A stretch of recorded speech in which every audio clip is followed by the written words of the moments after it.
Halo co-friends, jadi di sini kita punya 3 buah muatan yang disusun seperti gambar nih. Ada muatan A, muatan B, muatan C yang disusun pada suatu garis lurus, gitu kan? Satu garis lurus maksudnya.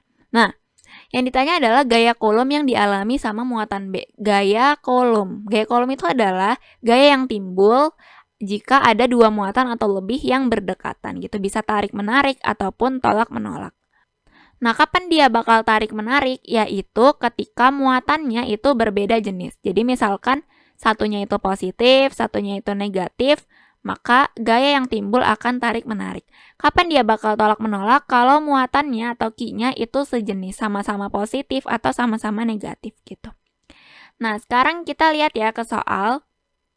Oh, sebelum itu gaya kolom untuk 2 buah muatan itu nilainya adalah hasil kali dari konstanta kolom dikalikan dengan muatan yang pertama dikalikan dengan muatan yang kedua, jadi 2 muatan yang berdekatan gitu, dibagi dengan kuadrat jarak antara 2 muatan tersebut. Di mana nilai K atau konstanta kolom ini udah diketahui ini di soal K sama dengan 9 kali 10 pangkat 9 Newton meter persegi per kolom kuadrat.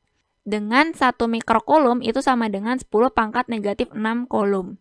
Nah, sekarang kita diketahui muatan A itu besarnya adalah 10 kali 10 pangkat negatif 6 kolom berarti kan. Muatan B itu 10 dikali 10 pangkat negatif 6 kolom. Muatan C itu 20 kali 10 pangkat negatif 6 kolom. Dengan jarak yang memisahkan antara AB itu sama dengan jarak yang memisahkan antara B dengan C, yaitu sama dengan 10 pangkat negatif 1 meter ya, karena 0,1 meter. Kita gambarin nih di sini gayanya. Oh, sebelum itu yang ditanya itu adalah gaya kolom yang dialami oleh muatan B. Gitu. Nah, oke, sekarang kita akan meninjau gambarnya. Jadi kalau di muatan B, kita lihat antara B sama A itu kan sama-sama positif muatannya. Berarti gaya yang timbul itu tolak-menolak. Berarti arahnya kemana tuh? Ke sono, ke kanan. Menjauhi si A. Yaitu berarti di sini FAB. Terus antara B dengan C juga sejenis, sama-sama positif. Berarti tolak-menolak, berarti gayanya ke arah kiri, yaitu menjauhi si C. F, B, C gitu. Ditinjau dari B ya, menjauhi si C, ditinjau dari B. Ini juga menjauhi si A, ditinjau dari B gitu. Oke. Berarti di sini kita punya FAB sama FBC buat dapat nilai gaya kolom di titik B atau di muatan B. Kita hitung dulu. FAB itu berarti apa? K dikalikan dengan muatan A dikalikan dengan muatan B dibagi kuadrat jarak antara A ke B gitu. Yaitu kita substitusiin 9 dikali 10 pangkat 9 dikali muatan A berapa? 10 kali 10 pangkat negatif 6, muatan B-nya juga 10 kali 10 pangkat negatif 6 dibagi, jaraknya adalah 10 pangkat negatif 1 dikuadratin. Sehingga diperoleh nilainya adalah 9 dikali 10 Newton.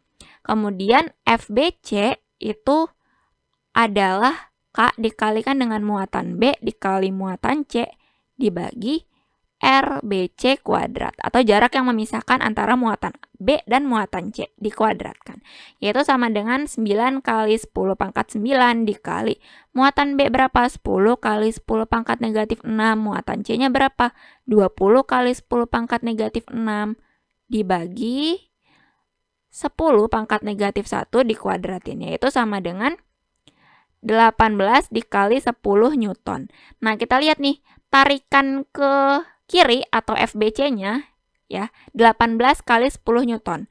Tarikan ke kanan atau FAB-nya itu 9 kali 10 Newton. Artinya tarikannya lebih kuat ke kiri kan, FBC. Berarti resultannya adalah sigma F atau resultan gaya di B ya. Gaya kolom di B itu merupakan FBC ditambahkan dengan FAB, di mana karena arahnya beda, jadi salah satunya kita buat negatif. Yang kecil ya kita buat negatif. Itu berarti di sini 18 kali 10 tambah negatif 9 kali 10. Itu berarti hasilnya adalah 9 dikali 10 Newton. Dengan arahnya ke yang lebih berat yaitu FBC. Berarti ke arah muatan A. Berarti jawabannya adalah B. Sampai jumpa di soal berikutnya.